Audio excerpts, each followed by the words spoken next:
हम डिस्कशन कर रहे हैं पेशा अधिनियम 1996 1996 के बारे में।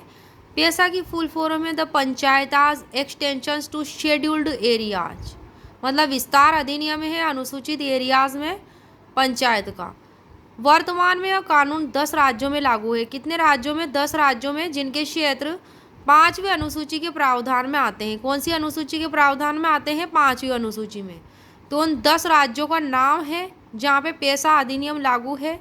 वो है पहला आंध्र प्रदेश, दूसरा तेलंगाना, तीसरा ओडिशा, चौथा झारखंड, पांचवा छत्तीसगढ़, छठा महाराष्ट्र, सातवां गुजरात, आठवां मध्य प्रदेश, नौवां राजस्थान और 10वां हिमाचल प्रदेश।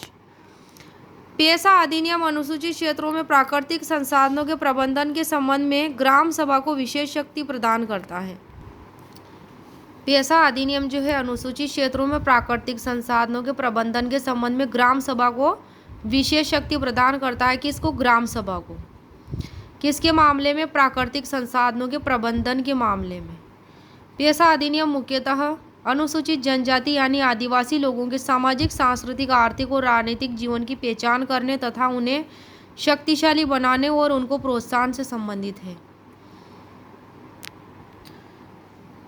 पेशा अधिनियम मुख्यतः अनुसूचित जनजाति यानी आदिवासी लोगों के सामाजिक, सांस्कृतिक, आर्थिक और राजनीतिक जीवन की पहचान करने, उन्हें शक्तिशाली बनाने, प्रोत्साहन से संबंधित है। संविधान का अनुच्छेद 243 एम 243 एम संसद को विधि द्वारा भाग 9 के उपबंधों का विस्तार अनुसूचित क्षेत्रों और जनजातीय क्षेत्रों पर ऐसे अपवादों और उपांतरणों के अधीन रहते हुए कर सकेगी की शक्ति प्रदान करता है।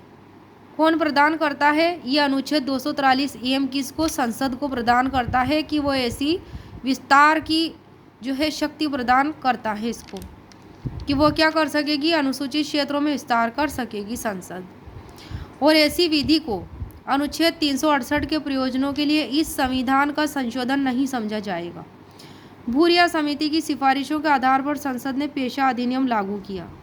कौन सी सिफारिशों के आधार पर? भूरिया समिति की सिफारिशों के आधार पर संसद ने पेशा अधिनियम लागू किया। ग्रामीण विकास मंत्रालय भारत सरकार द्वारा 73वें संविधान संशोधन अधिनियम 1992 के प्रावधानों का अनुसूचित क्षेत्रों में विस्तार से संबंधित सिफारिश देने के लिए दिलीप सिंह भूरिया की अध्यक्षता में समिति का गठन किया गया, जिसकी पहली बैठक 16 जुलाई 1994 को हुई और 1995 में अपनी रिपोर्ट प्रस्तुत की।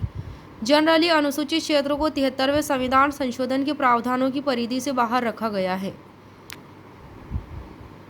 अतः संसद कानून बनाकर 73वें संशोधन के प्रावधानों को कुछ संशोधनों सहित वर्जित अनुसूचित क्षेत्रों में भी लागू कर सकती है। इसी उद्देश्य को ध्यान में रखकर 73वें संशोधन के लाभों को आदिवासियों तक पहुंचाने के लिए संसद ने पंचायत अधिनियम 1996 पारित किया है। पेशा अधिनियम लागू हुआ 24 दिसंबर 1996 को। वर्तमान में पेशा अधिनियम भारत के उन राज्यों में लागू है जहां अनुच्छेद 244 क्लोज 1 के अंतर्गत 5वीं अनुसूची के प्रावधान प्रवर्तित हैं। इसमें एक नोट है, पेशा अधिनियम राजस्थान में 1999 को लागू हुआ। कब लागू हुआ? 1999 को। अनुसूचित क्षेत्रों में पंचायती राज का विस्तार अधिनियम 1996 सन 1995 में।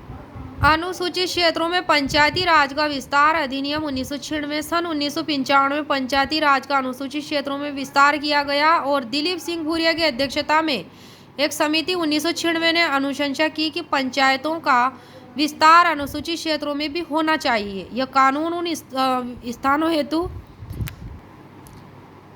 स्थानों हेतु निर्मित किया गया जहां पंचायती राज अधिनियम 1993 लागू नहीं होता है और यह लागू हुआ 24 दिसंबर 1996 को। यह पेशा अधिनियम पंचायती राज अधिनियम 1993 कहाँ पे? अनुसूचित क्षेत्रों में। और यह कानून मुख्यतः 5वीं अनुसूची वाले क्षेत्रों के लिए है।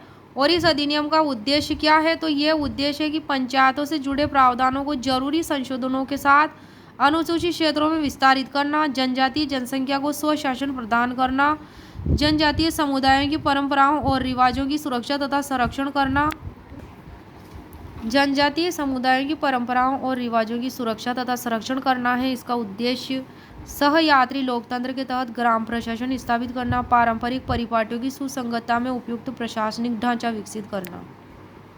अधिनियम की विशेषताएं हैं। पेसा अधिनियम की क्षेत्र के ग्राम सभा में कम से कम आधी सीट जनजाति के लिए आरक्षित होगी। कितनी सीट? कम से कम आधी सीट है। खनिज के उत्पादन के लिए लाइसेंस देने से पहले इनकी अनुशंसा ली जाएगी और इन पंचायती संस्थाओं को ऋण व्यवस्था को नियंत्रित करने की शक्ति दी जाएगी।